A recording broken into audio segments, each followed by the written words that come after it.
Le Soleil est une étoile parmi les milliards qui peuplent notre galaxie, la Voie lactée, qui elle-même est l'une des centaines de milliards de galaxies que nous connaissons à travers l'univers.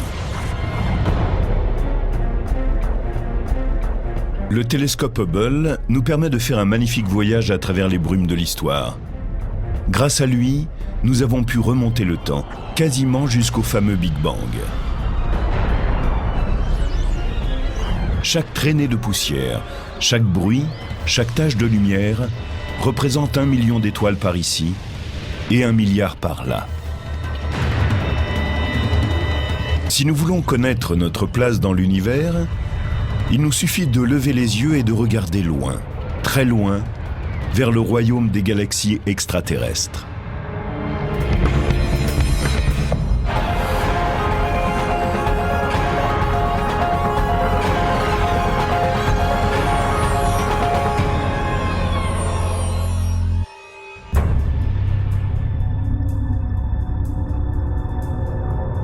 La nôtre est un monde de mouvement, d'expansion, de lumière et d'obscurité. On pense que l'univers est vieux de 13,6 milliards d'années. Par comparaison, la Terre et le système solaire ne comptent que 4 milliards. L'univers est donc 3 fois plus ancien que la Terre.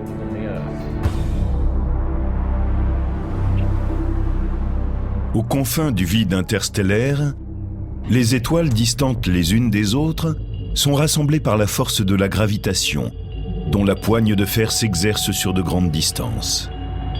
Il y a des milliards d'années, ces étoiles se sont rapprochées pour former des galaxies.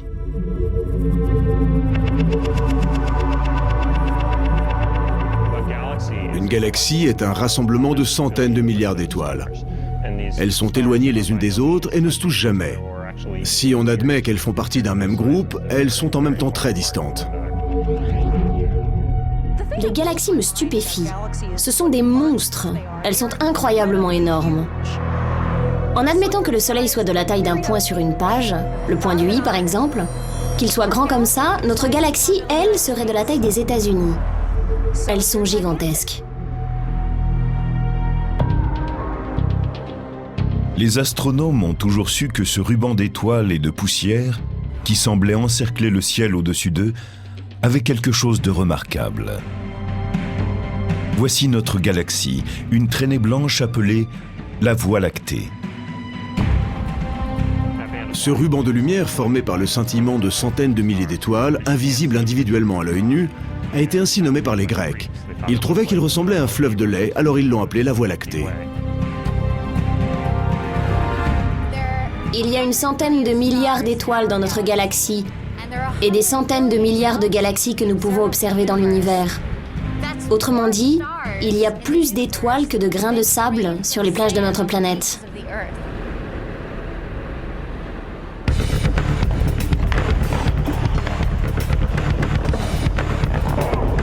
Pour comparer l'univers et ses galaxies, imaginez que l'une d'entre elles soit de la taille d'un palais de hockey de quelques centimètres de diamètre et qu'elle soit éloignée de la suivante d'une distance équivalente à quelques palais. Et de même pour la suivante, si bien qu'on a un palais ici et un palais là.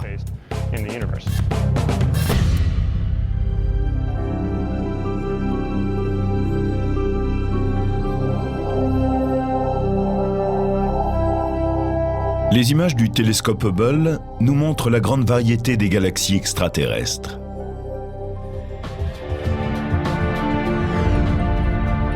Voici la galaxie du Sombrero, connue aussi sous le nom de M104.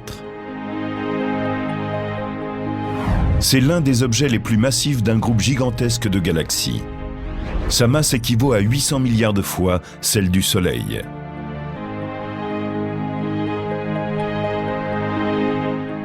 Comparé à celui de la Voie lactée, son disque présente un renflement plus important.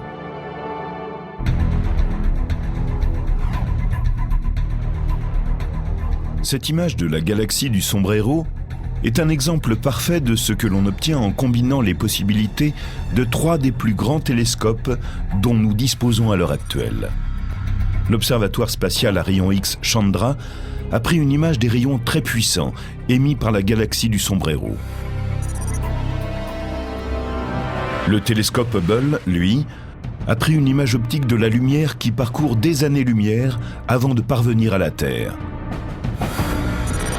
Et le télescope spatial Spitzer a saisi une vue infrarouge qui montre la chaleur dégagée par la galaxie du sombrero. Assemblées, ces trois images nous donnent un aperçu étonnant et tout à fait inoubliable de cette formation située à 28 millions d'années-lumière. Voici M51, une galaxie spirale ou tourbillon dont les bras spiraux s'enroulent en vrille comme une barbe à papa. Le centre abrite une telle densité d'étoiles que quiconque vivrait sur une de ces planètes serait sous un ciel constamment brillant, nuit et jour.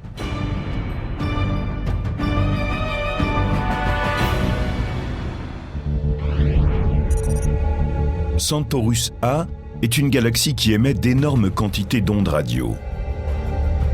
On peut la considérer comme une station radio interstellaire. Elle envoie en permanence un signal à travers l'univers, chaque jour et toute la journée. C'est la plus proche de ce qu'on appelle les galaxies actives, c'est-à-dire celles dont les noyaux dégagent d'énormes quantités d'énergie. Voici une image du champ ultra-profond d'Hubble, HUDF JD2.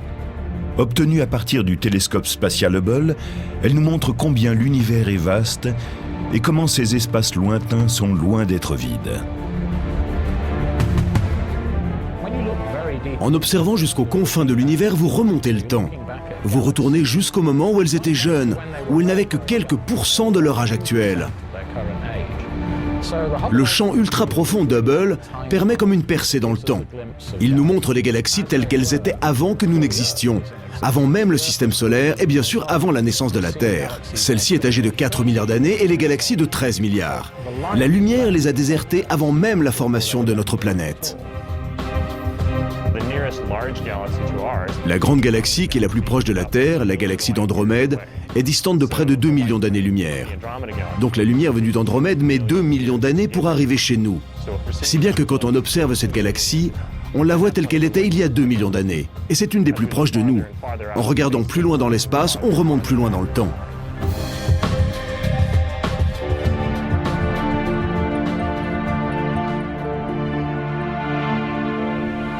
Pour mieux comprendre ce phénomène, nous allons visiter un des plus fabuleux paysages terrestres, le majestueux Grand Canyon.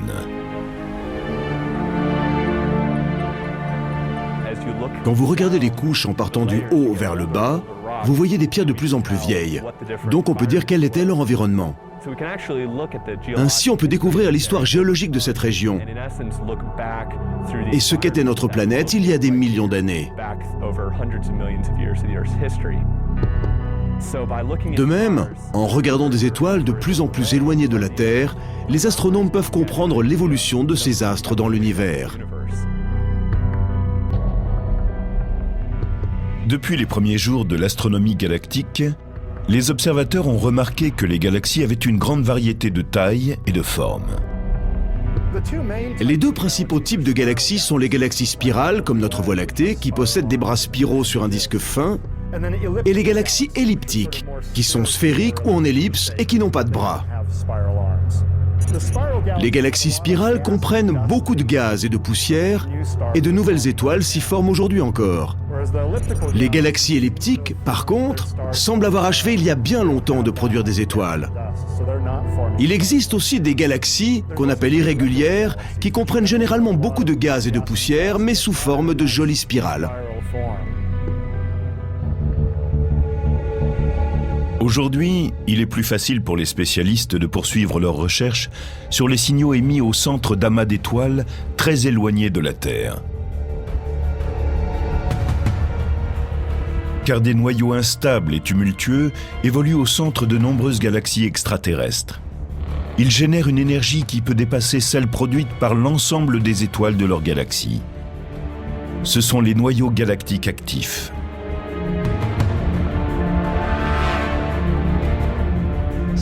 En observant certaines galaxies, on a trouvé en leur centre des systèmes très puissants qui produisent une quantité incroyable de lumière. Ces galaxies sont très lointaines et en même temps très lumineuses. On peut donc en déduire qu'elles contiennent un élément terriblement puissant pour pouvoir décharger une telle énergie à chaque seconde. Parmi les noyaux les plus violents et les plus puissants, il y a les mystérieux quasars. Si nous observons les quasars, nous voyons qu'ils sont très éloignés de nous et que pourtant certains d'entre eux sont étonnamment lumineux. Le plus puissant est 3 milliards de fois plus lumineux que le Soleil. Ces fortes sources d'énergie, courants spectaculaires d'énergie électromagnétique, faisceaux lumineux qui éclairent le ciel sur des milliards de kilomètres, offrent un témoignage éblouissant de la façon dont l'univers peut produire de la lumière. Un quasar est parfois plus lumineux qu'une galaxie entière. Ainsi, en observant 3C 273, dont le télescope spatial Hubble a pris des images, on découvre qu'il éjecte sur le côté un important flux de matériaux, qui est presque la taille de la galaxie même. Ces noyaux galactiques actifs sont vraiment des trucs fous. Comme le montrent les noyaux galactiques actifs, l'espace est un endroit violent.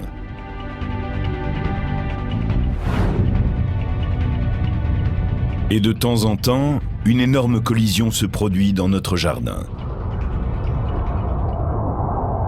Le coupable de ce choc est une galaxie appelée la galaxie naine du Grand Chien.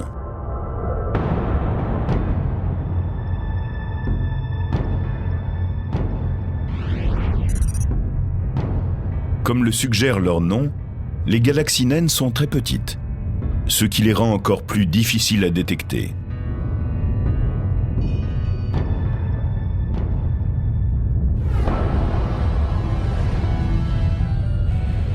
Aujourd'hui, la galaxie naine du Grand Chien met le cap sur la Voie lactée. Lorsque deux galaxies entrent en collision, la force de gravitation est un obstacle à toute tentative pour échapper à l'événement. Quand une petite galaxie arrive trop près d'une grande, les effets de marée peuvent l'étirer ou la déformer. La force d'attraction gravitationnelle de la plus grande va pousser et tirer les étoiles de la plus petite. On peut donc dire qu'une série de galaxies est un peu comme une série de palets lancés sur la glace dans un espace donné et qui se déplacent en se respectant l'un l'autre. Elles sont toujours à 2 doigts d'entrer en collision. Maintenant, quand cela arrive, la galaxie est déformée et étirée. Car celles-ci sont solides. Elles se composent de milliards d'étoiles séparées et chacune d'entre elles est sous l'influence des autres à travers la gravitation. Elles se distordent et génèrent des phénomènes d'attraction. C'est de cette façon que des étoiles, projetées loin d'une galaxie extraterrestre, peuvent continuer à briller à travers l'espace, parcourir des millions, voire des milliards de kilomètres, pour finir par se mêler à la nôtre.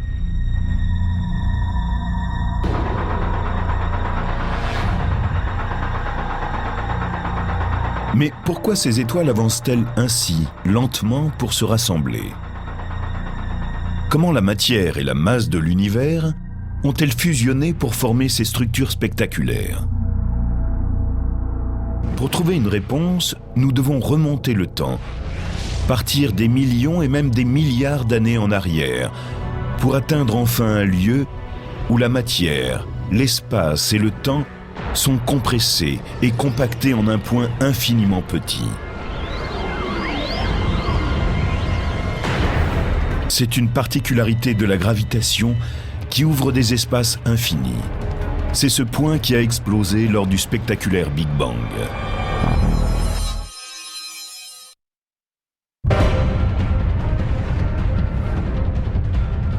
Il y a longtemps, la matière et l'énergie qui composent les galaxies extraterrestres n'étaient pas très éloignées.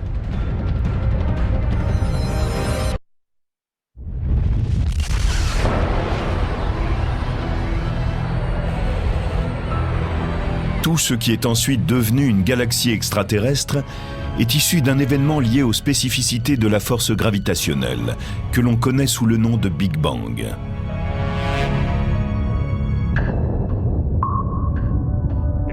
Si nous repassons à l'envers le film de l'histoire de l'univers, nous arrivons à un point où la densité est très forte. Et en remontant encore, on arrive à un moment où toute la masse et l'énergie de l'univers est dans un seul endroit, à la densité infinie. L'expansion de l'univers nous enseigne une chose très importante, c'est qu'il y a un point de départ précis dans le temps. Dans les instants qui ont suivi le Big Bang, les lois qui régissent l'univers et les étoiles se sont mises en place. L'une des plus importantes d'entre elles est la loi de la gravitation. Après le Big Bang, bien sûr, l'univers a connu une expansion. Mais certaines parties étaient plus denses que d'autres. Sous l'effet de la gravitation, elles ont commencé à se contracter et à former les galaxies. Des poches de gaz qui se trouvaient à l'intérieur de ces nuages ont formé des étoiles en se contractant encore davantage que le nuage qui les englobait.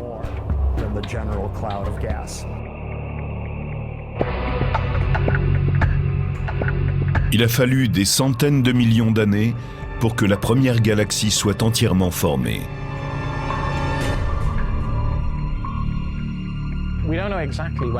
Nous ne savons pas exactement quand cela s'est produit. Nous avons cerné un laps de temps qui va de 500 milliards d'années jusqu'à 1 milliard d'années après le Big Bang. C'est au cours de cette période que nous pensons que les premiers objets ont commencé d'exister. Mais nous n'avons toujours pas découvert le moment précis où il n'y avait pas de galaxie.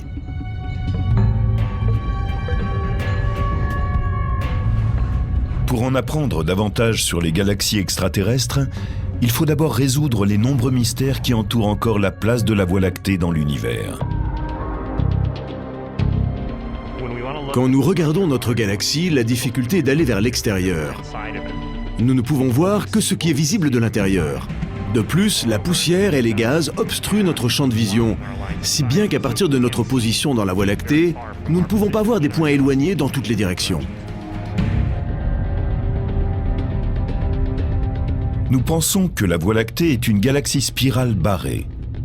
Le diamètre de son disque galactique est d'environ 100 000 années-lumière et il a un noyau épais de 3000 années-lumière. Mais dans l'univers, la plupart des galaxies sont plus modestes.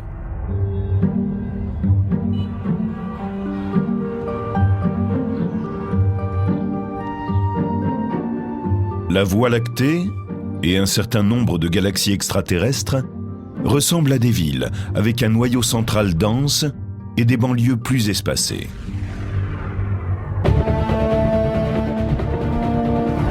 Dans le cas de galaxies spirales comme la Voie lactée, cela signifie que faire un voyage pour en visiter la périphérie est assez semblable à parcourir les rocades d'une agglomération. Les étoiles de notre galaxie tournent en orbite autour d'un centre. Nous sommes à 30 000 années-lumière de ce centre, et il nous faut près de 250 millions d'années pour tracer une orbite autour de la galaxie. Les étoiles suivent chacune leur orbite et se déplacent ainsi autour de la galaxie. Mais comment naissent ces magnifiques bras spiraux que nous voyons ? Ils correspondent à une région où les étoiles de la galaxie sont un peu plus denses qu'ailleurs. Elles sont un peu plus ramassées. Certaines étoiles se déplacent à travers ces ondes de densité, certaines en sortent, mais l'onde de densité demeure et c'est le bras spiral. Pendant longtemps, on ne comprenait pas ce qui produisait les bras spiraux. Mais en fait, cela ressemble beaucoup aux embouteillages qui se forment sur une rocade. Un événement, une rencontre gravitationnelle survient qui ralentit une étoile. D'autres ralentissent par voie de conséquence et tout d'un coup, vous avez un embouteillage. Les galaxies semblent former naturellement ces ondes de densité en spirale.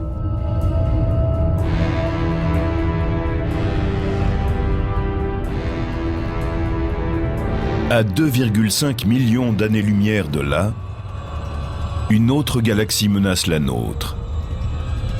Elle tourbillonne et garde un œil vigilant sur la Voie lactée. Cette partenaire de notre galaxie, notre voisine la plus vaste, a pour nom M31. Mais elle est plus connue sous celui d'Andromède.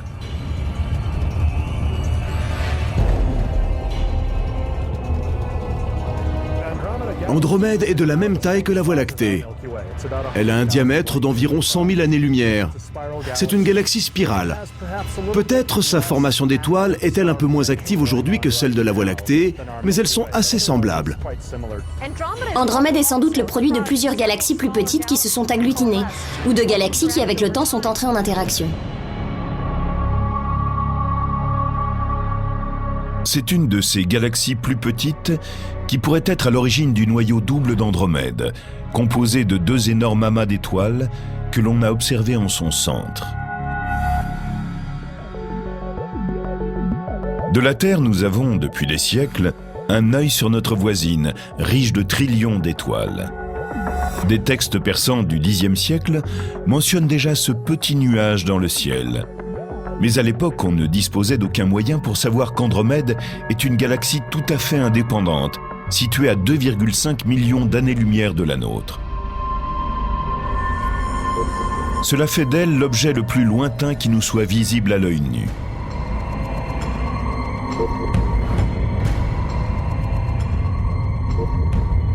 La Voie lactée est capable d'absorber l'impact provoqué par la collision avec une galaxie naine. Un clash avec la galaxie d'Andromède semble inévitable. Mais il changerait à tout jamais le paysage galactique.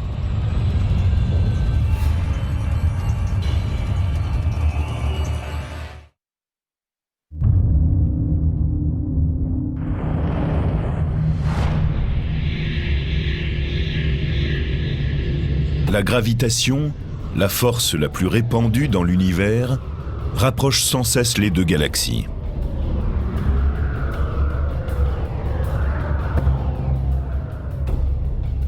Dans un avenir lointain, ces deux titans entreront un jour en collision. Quand vous observez la Voie lactée et Andromède, qui est la galaxie la plus proche de nous, vous voyez qu'elles se rapprochent à une vitesse assez stupéfiante, de plusieurs centaines de kilomètres par seconde. À l'heure actuelle, elles sont très éloignées, mais dans plusieurs milliards d'années, elles seront toutes proches et une collision semble inévitable.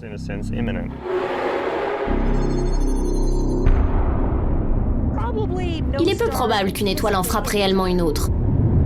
Il y a tellement d'espace entre elles. Mais quand Andromède entrera en collision avec nous, cela aura un impact considérable sur la Voie lactée. Certains objets célestes seront projetés dans le grand trou noir qui se trouve en son centre. Certaines étoiles seront arrachées et jetées dans l'espace. Ce sera dramatique. Notre ciel nocturne changera entièrement. Le mouvement constant des galaxies extraterrestres et les espaces de temps évoqués rendent tous ces événements difficiles à appréhender.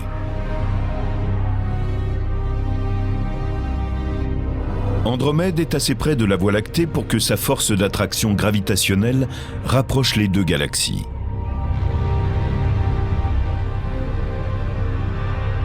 Mais la plupart des galaxies extraterrestres que nous voyons s'éloignent en se déplaçant.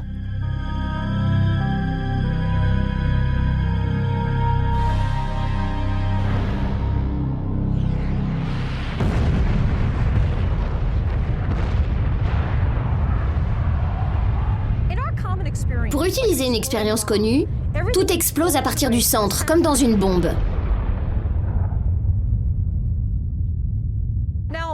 Maintenant, y a-t-il un centre qui soit vide dans l'univers? Sommes-nous sur une galaxie qui filerait comme un obus, loin du lieu de son explosion? Non.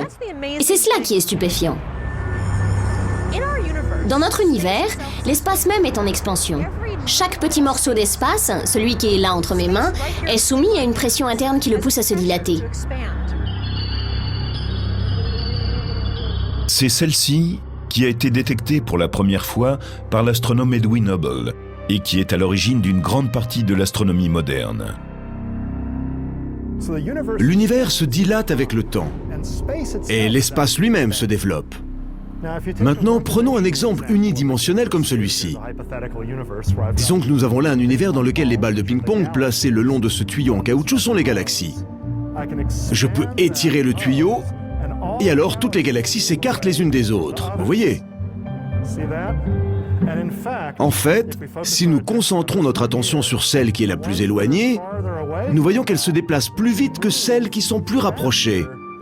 Parce qu'il y a plus d'espace entre elles. Il y a plus de tuyaux entre celles-ci et celles qui sont éloignées qu'entre celles-ci et ses voisines. Cela reflète bien ce que l'on observe avec Hubble. À un moment donné, les galaxies les plus distantes se déplacent plus vite que les galaxies voisines.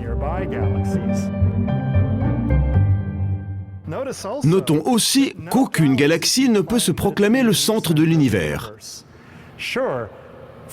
Il est certain que du point de vue de celle-ci, les autres semblent toutes s'éloigner. Mais si je me mettais sur celle-là, je dirais de même que les autres galaxies se déplacent en s'écartant d'elle.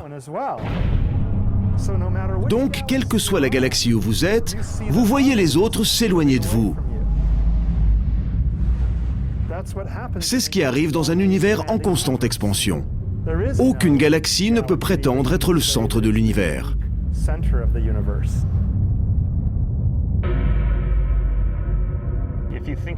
Autrefois, on pensait que la Terre était le centre de tout, qu'elle était le centre de l'univers et que les planètes et le Soleil tournaient autour d'elle. Chaque jour, les étoiles effectuaient un parcours autour de la Terre. Ensuite, on a découvert que le Soleil faisait partie des nombreuses étoiles et qu'il tournait dans l'univers. Mais la découverte d'Hubble nous a appris que non seulement notre planète était une planète parmi d'autres, que le Soleil était une étoile parmi les autres, mais aussi que notre galaxie était une galaxie parmi toutes celles qui existaient.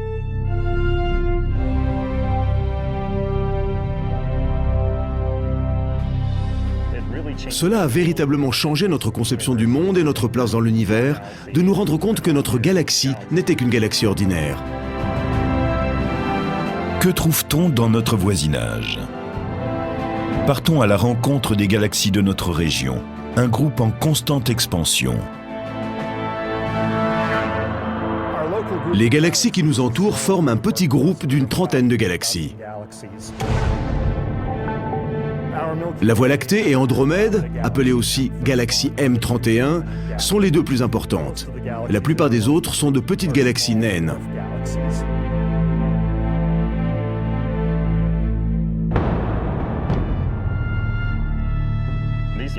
Chacune possède une collection de petites galaxies satellites qui se déplacent dans leur sillage ou tournent autour d'elles.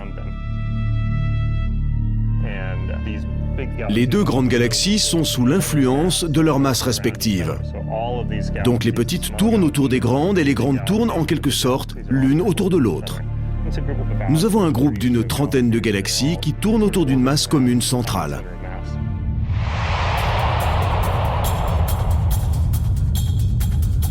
Les deux galaxies naines les plus connues de ce groupe sont appelées nuages de Magellan.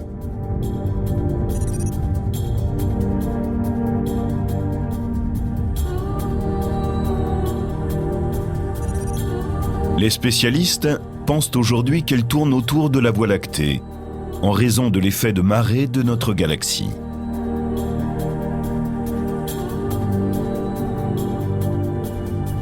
La gravitation est bien entendu à double sens.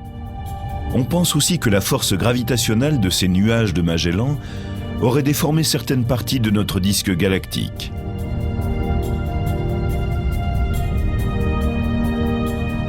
Après avoir mesuré l'énergie émise par les étoiles du petit et du grand nuage de Magellan, les astronomes pensent qu'elles sont d'une matière différente de celle de notre galaxie. Elles sont plus riches en hydrogène et en hélium que celles de la Voie lactée et contiennent peu de matière.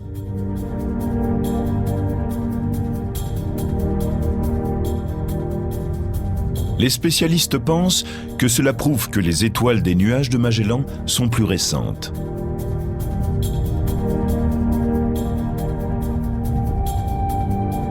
Ce balai gravitationnel entre les nuages et la Voie lactée semble durer depuis des millions d'années. Mais pendant ce temps, un autre affrontement plus mystérieux se poursuit au centre de notre galaxie.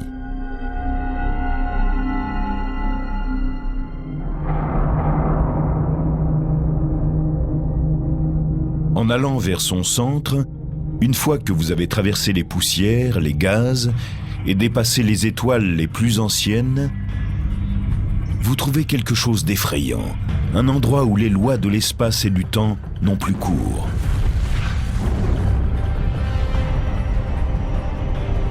Au cœur de la Voie lactée, comme peut-être au cœur de toutes les galaxies extraterrestres, est tapi un animal gigantesque à l'appétit féroce.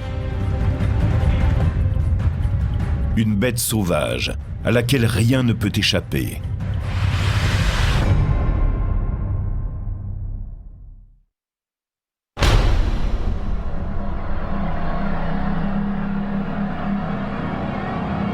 Il existe là une région d'où rien n'est jamais revenu.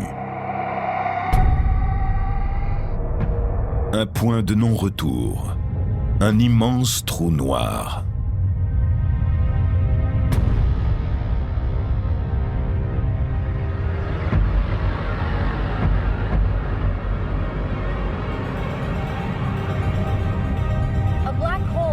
En astrophysique, un trou noir est un objet massif dont le champ gravitationnel est si intense qu'il empêche toute forme de matière ou de rayonnement de s'en échapper. Même la lumière n'a pas suffisamment d'énergie pour cela. Les trous noirs peuvent se former, soit lorsqu'une étoile massive explose à la fin de sa vie,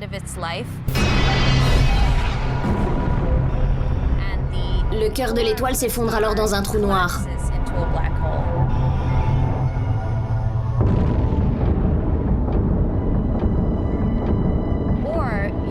On trouve aussi des trous noirs de masse gigantesque au centre des galaxies.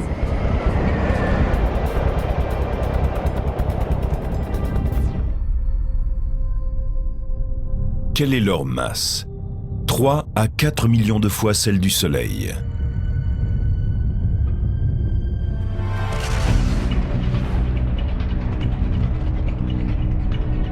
Parfois, les trous noirs avalent des étoiles entières, ce qui provoque des explosions violentes qu'on appelle les sursauts gamma. Pour émettre un rayon gamma, un objet doit avoir une température de milliards de degrés, voire plus. C'est une chaleur incroyable.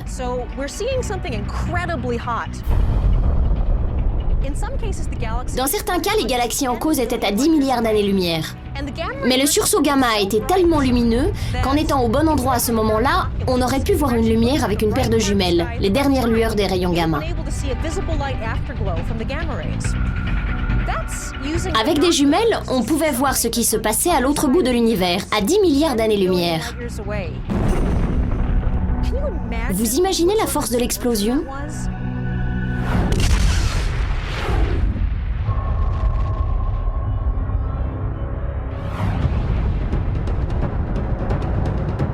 S'il y a un trou noir massif au centre de notre galaxie, des gouffres similaires se cachent-ils au centre de toutes les galaxies extraterrestres?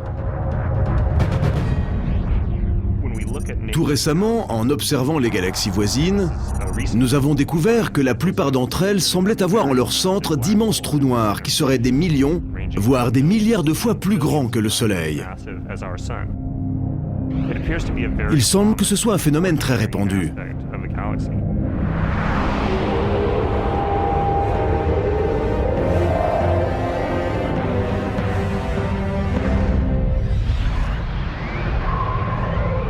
Les trous noirs avalent la matière. Mais moins de 1 à 1,5% de notre univers serait constitué de matière observable, telles que les étoiles, les planètes, les gaz et les poussières.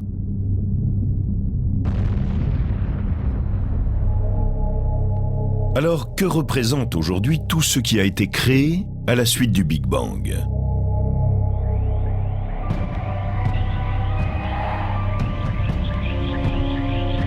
De quoi sont réellement constituées les galaxies extraterrestres? Les spécialistes soupçonnent l'existence d'une mystérieuse substance appelée matière noire ou matière sombre. La matière noire est quelque chose de fantastique. Nous savons que cela existe. Nous savons qu'elle influe sur les éléments par la gravitation. Une des meilleures preuves de son existence, c'est que les galaxies spirales tournoient plus vite qu'elles ne devraient le faire, à moins qu'une matière invisible ne les y aide.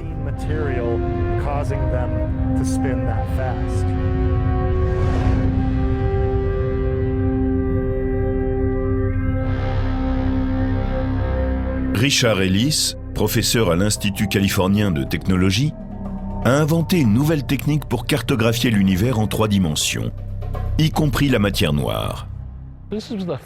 C'est le premier indice que nous avons tiré de données dynamiques. Il semble qu'il y a une grande quantité de matière noire dans l'univers. Nous pouvons aussi la déceler à travers un phénomène remarquable qu'avait prévu Einstein et qui est maintenant largement utilisé en astronomie. C'est ce que nous appelons le mirage gravitationnel. La matière noire détourne la lumière, qui passe à travers elle comme au travers d'un verre courbé.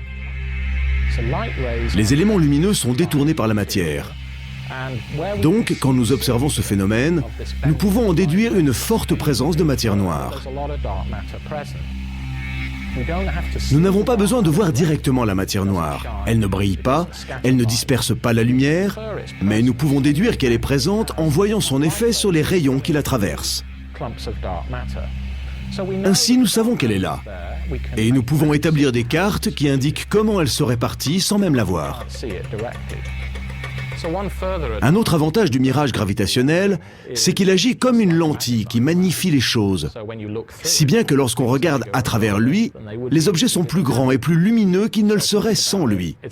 Au fond, c'est comme un télescope naturel situé dans l'espace. La matière noire joue un rôle central dans la naissance et l'évolution des galaxies. Mais il y a une autre force noire qui est en partie responsable de leur croissance. Les galaxies filent loin de nous en raison de l'expansion constante de l'univers. Mais quelle force le pousse à se dilater ? Jusqu'à présent, les spécialistes peuvent seulement parler d'une mystérieuse énergie noire. Dans une certaine mesure, l'énergie noire est encore plus intrigante que la matière noire. L'énergie noire provoque une expansion de plus en plus rapide de l'univers au fur et à mesure que le temps passe. Cette expansion, amorcée dès la conception de l'univers, s'est accélérée durant ces derniers milliards d'années. Et cela à cause de l'énergie noire.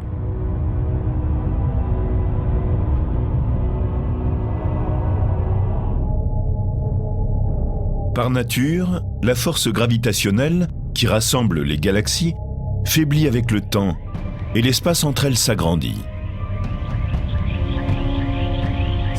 Donc, au lieu d'avoir simplement une poussée gravitationnelle qui ralentirait l'expansion de l'univers, l'énergie noire accélère cette expansion. Et elle fait cela depuis 4 ou 5 milliards d'années.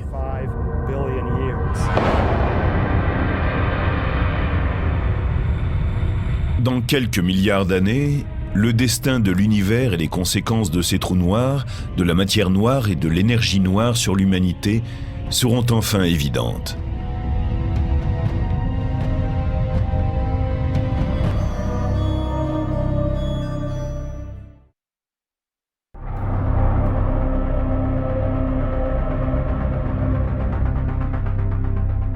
Quand une étoile se rapproche du trou noir, au centre de la galaxie extraterrestre, surgit le chaos.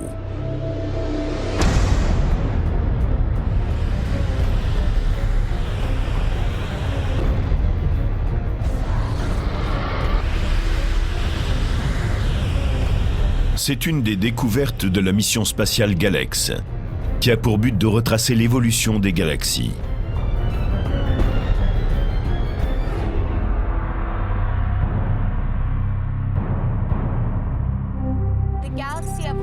Le Galex lui-même est un télescope qui observe l'univers sur des longueurs d'onde ultraviolettes.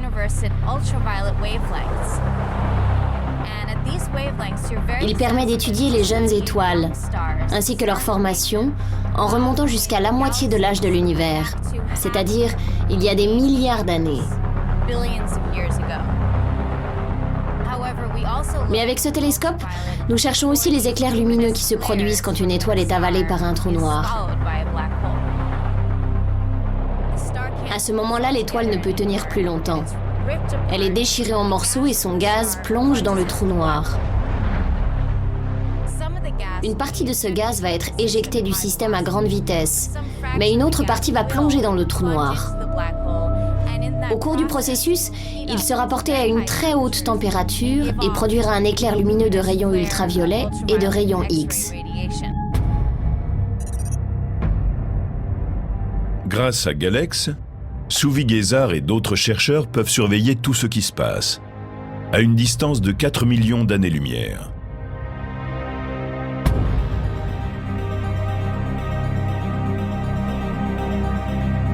Galex, Hubble et le télescope spatial Spitzer auront bientôt un nouveau voisin, conçu pour prendre des images de galaxies extraterrestres. Le télescope spatial James Webb doit être lancé en 2013. Il est conçu pour fonctionner dans les gammes d'ondes du proche infrarouge et de l'infrarouge moyen, ce qui n'a jamais été fait auparavant. Ainsi, les chercheurs espèrent-ils voir le centre de la Voie lactée au travers des poussières et des étoiles qui leur bloquent la vue. Et ils auront une image plus complète non seulement de notre galaxie, mais de toutes les galaxies extraterrestres.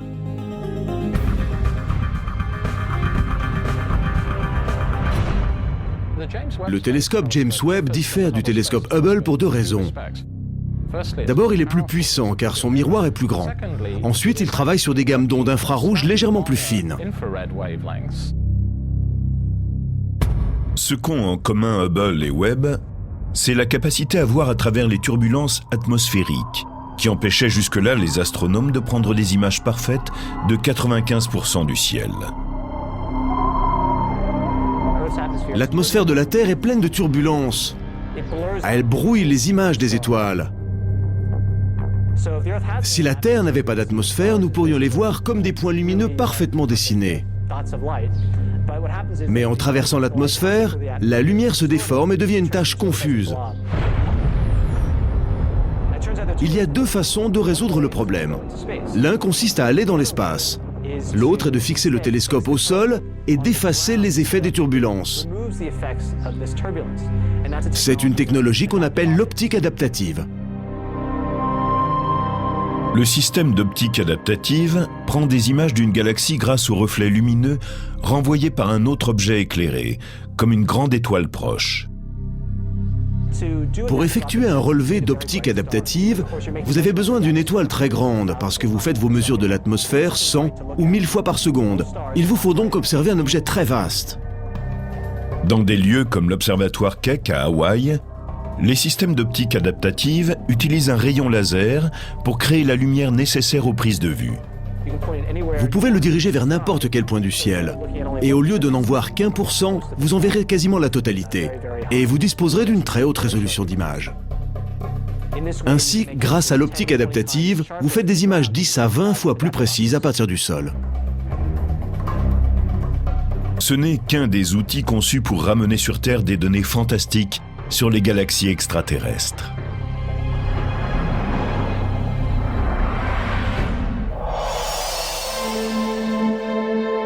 Bien sûr, l'univers abrite beaucoup d'objets plus grands que la Terre, plus vastes que le système solaire, plus étendus que notre galaxie. Quand on se rend compte que la Voie lactée n'est qu'une des centaines de milliards de galaxies de l'univers observable, on se sent tout à coup une petite partie de quelque chose de beaucoup plus vaste que notre planète Terre. Qu'on le veuille ou non, notre place dans l'univers correspond à un point qui serait sur un point, qui serait lui-même sur un autre point, situé sur un minuscule oasis de vie bleu-vert qui flotte dans le vaste océan des galaxies extraterrestres.